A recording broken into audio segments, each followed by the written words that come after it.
A meno di un mese dal delitto dell'ex presidente del Consiglio di Favara Salvatore Lupo, freddato nel bar di via 4 novembre lo scorso 15 agosto, i carabinieri di Agrigento, in collaborazione con la tenenza di Favara, hanno individuato il presunto colpevole e immediatamente posto in stato di fermo. Si tratta dell'ex suocero Giuseppe Barba, contiguo alla famiglia Barba, nota per gli ambienti criminali.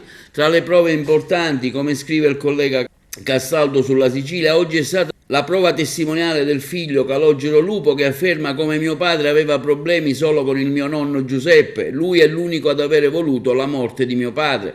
Per il figlio suo padre aveva problemi con la moglie Maria Barba, legati a questioni di proprietà immobiliari. A ciò si aggiungono prove schiaccianti, come riferito ieri in conferenza stampa dal maggiore Marco Larrovere, comandante della compagnia dei carabinieri di Agrigento, che ha coordinato personalmente le indagini. Il principale riscontro, afferma Larrovere, lo abbiamo avuto con lo STUB.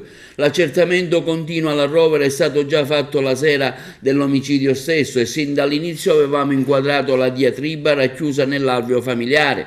Altresì, afferma il maggiore, sono state trovate tracce di polvere da sparo sul volante dell'auto usata per il delitto, la Panda di Giuseppe Barba, che viene indagato anche per avere portato in un posto pubblico un'arma da sparo, una calibro 38. La stessa, affermano i carabinieri, non è stata ancora ritrovata. Anche il tenente Fabio Armetta, comandante della tenenza di Favara, ha confermato le tesi del contrasto familiare che hanno spinto il Barba a compiere il delitto. Riscontro principe, che poi a livello di tecnicismo è venuto con il cosiddetto stab. Lo stab è un tampone che viene fatto nei confronti di chi si presume possa aver sparato. È un tampone adesivo che cattura le particelle di polvere da sparo, quindi gli elementi di metallo pesante. Noi abbiamo fatto questo accertamento la sera stessa dell'omicidio e l'abbiamo fatto già nei confronti del presunto omicida, a riprova del fatto che sul luogo dell'omicidio era presente, noi come territoriale, era presente la procura, avevamo già intrapreso congiuntamente una linea d'azione e avevamo già intrapreso una pista investigativa ben definita, che però ovviamente necessita di elementi di prova, necessita di essere suffragata con dei dati quanto più possibile oggettivi. E quindi questo stab, questo tipo di accertamento era stato fatto la sera stessa nei confronti del soggetto che poi ieri, anzi questa notte, siamo andati ad arrestare. Cosa significa? Che dal 15 agosto a ieri non abbiamo fatto altro che confermare nel tempo tutti quelli che erano i nostri dubbi, i nostri sospetti, le nostre intenzioni di agire. E alla fine la procura, qui presenti con la dottoressa Vetro e la dottoressa Bisso, concordando con gli elementi che noi abbiamo rappresentato e depositato, hanno emesso questo fermo di indiziato di delitto nei confronti di Barba Giuseppe, ex suocero di Lupo Salvatore. Battere da subito, insomma, la pista dei dissidi familiari.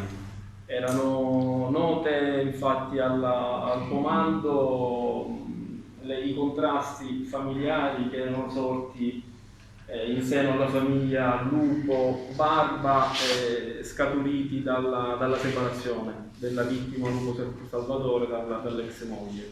E a ciò erano noti pure i contrasti motivati prevalentemente da motivazioni economiche.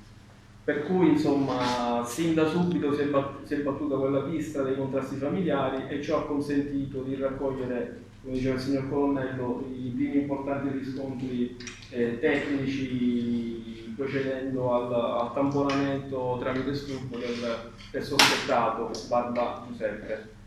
Poi le successive indagini, in cui si sono rivelate fondamentali anche le acquisizioni delle immagini dei sistemi di videosorveglianza, ci hanno consentito di accertare senza alcun dubbio quale fosse l'autovettura utilizzata dall'autore dell'omicidio. E l'ultimo elemento di assoluta importanza sono stati gli accertamenti tecnici effettuati dal RIS di Messina, che appunto, esaminando